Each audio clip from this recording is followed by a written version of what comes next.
श्री शिवाय नमस्तुभ्यम।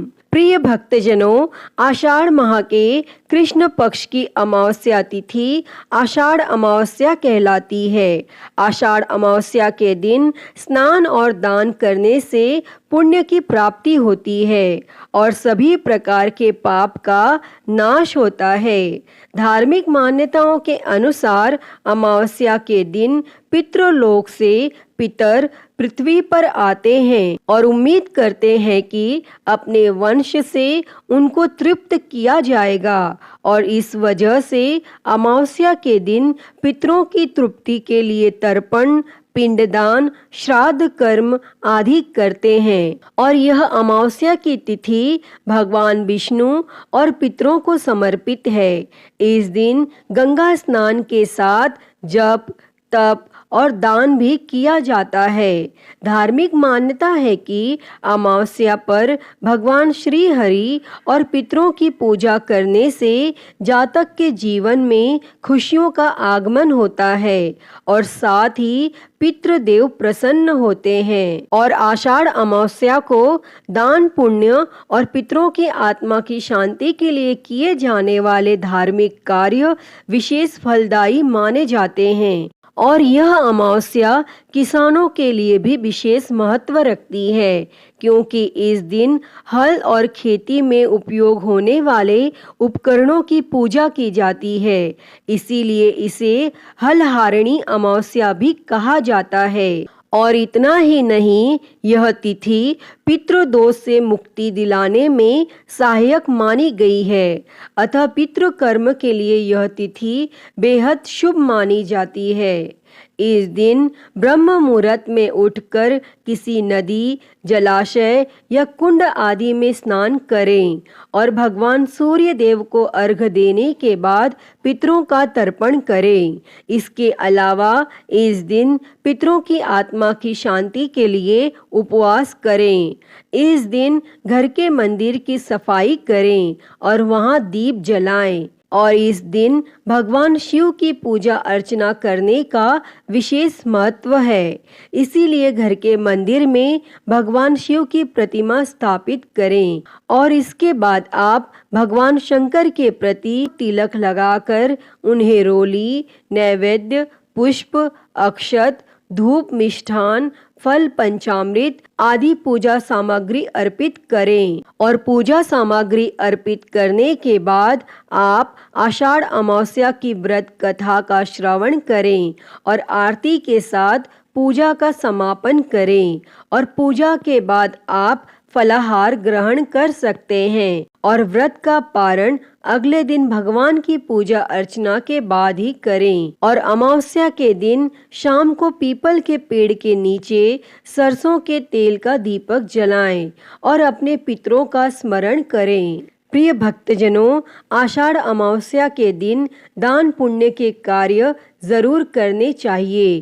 कहते हैं कि इस दिन किए गए दान का पुण्य कई लाख गुना मिलता है। यही नहीं, मृत्यु के बाद मोक्ष की भी प्राप्ति होती है। इसके अलावा इस दिन किसी भी पवित्र नदी में स्नान करना भी शुभ माना जाता है। साथ ही इस दिन पीपल की पूजा का भी विशेष विधान है। आषाढ़ अमावस्या के दिन किसी भी महत्वपूर्ण वस्तु की खरीदारी या बिक्री भूलकर भी नहीं करनी चाहिए। साथ ही किसी भी निर्धन या याचक को अपने घर से खाली हाथ नहीं लौटाना चाहिए।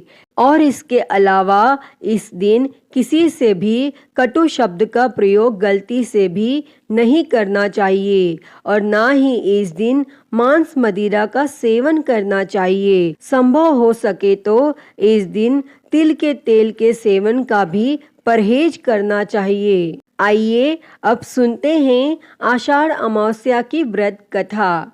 तो आप सभी बड़े ही ध्यान और प्रसन्न चित्त मन से इस कथा का श्रवण करें। तो श्री हरि भगवान विष्णु के चरणों का ध्यान करते हुए आइए इस कथा को शुरू करते हैं। उससे पहले आप सभी प्रेम से बोलिए श्री लक्ष्मीपति नारायण भगवान की जय, श्री उमापति महादेव की जय। एक समय की बात है, एक ब्राह्मण अपनी पत्नी के साथ रहता था।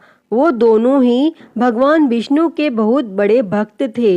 दोनों प्रतिदिन अपना ज़्यादातर समय भगवान के ध्यान और पूजा पाठ में बिताते थे। ब्राह्मण का घर धन धान्य से भरा हुआ था, किंतु संतान न होने के कारण यह दंपति अत्यंत दुखी रहता था। एक दिन ब्राह्मण ने अपनी पत्नी से कहा कि मैं तपस्या करने के लिए वन में जा रहा हूँ।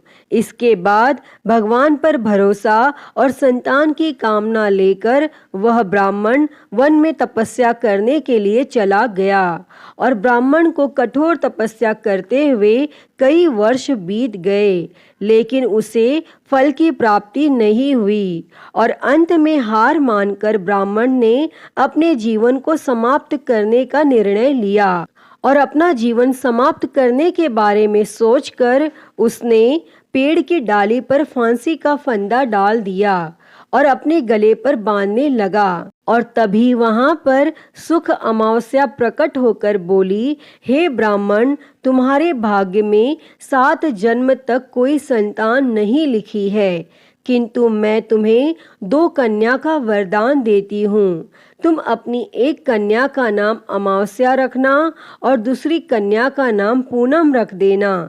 तुम अपनी स्त्री से कहना कि वह 1 वर्ष तक सुख अमावस्या का व्रत रखे और अमावस्या के दिन 1 कटोरी चावल भरकर उस पर दक्षिणा रखकर दान कर दे। तब सुख अमावस्या की बातें सुनकर ब्राह्मण घर आया और ये पूरा वृत्तांत अपनी पत्नी को सुनाया और सुख अमावस्या के आदेश अनुसार ब्राह्मणी ने व्रत रखना आरंभ कर दिया और कुछ दिनों बाद ब्राह्मण के घर 2 कन्याओं ने जन्म लिया, जिसमें से एक कन्या का नाम अमावस्या और दूसरी का नाम पूनम रखा गया।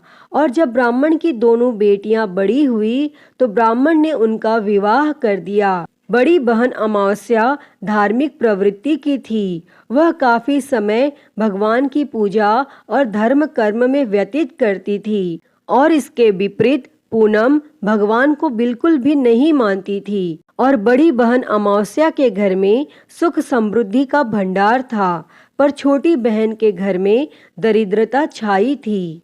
और जब बड़ी बहन अमावस्या को अपनी छोटी बहन पूनम के बारे में पता चला कि वह बहुत दुखी है, तब अमावस्या अपनी बहन के लिए ढेर सारा सामान लेकर उससे मिलने गई और छोटी बहन के घर पहुंचकर अमावस्या ने उसे 1 वर्ष तक सुख अमावस्या का व्रत करने की सलाह दी और साथ ही अमावस्या ने व्रत को विधि पूर्वक करने के बारे में पूनम को बताते हुए यह भी कहा कि तुम 1 वर्ष तक सुख अमावस्या का व्रत करना और 1 कटोरे में चावल भरकर उसे दान कर देना।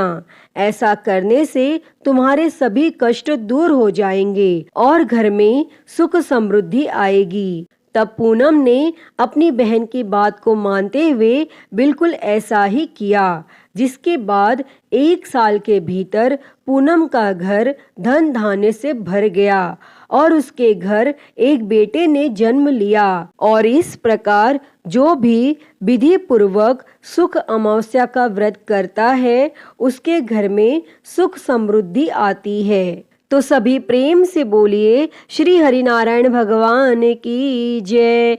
हर हर महादेव। प्रिय भक्तजनों, मैं उम्मीद करती हूँ कि आपको आज की यह कथा पसंद आई होगी और अगर वीडियो अच्छी लगी हो तो इसे लाइक करें, ज़्यादा से ज़्यादा शेयर करें और कमेंट बॉक्स में श्री हरिनारायण भगवान की जय लिखना ना भूलें और महाकाल भक्ति ज्ञान चैनल को सब्सक्राइब कर नोटिफिकेशन बेल को ज़रूर ऑन कर लें। हर हर महादेव। धन्यवाद।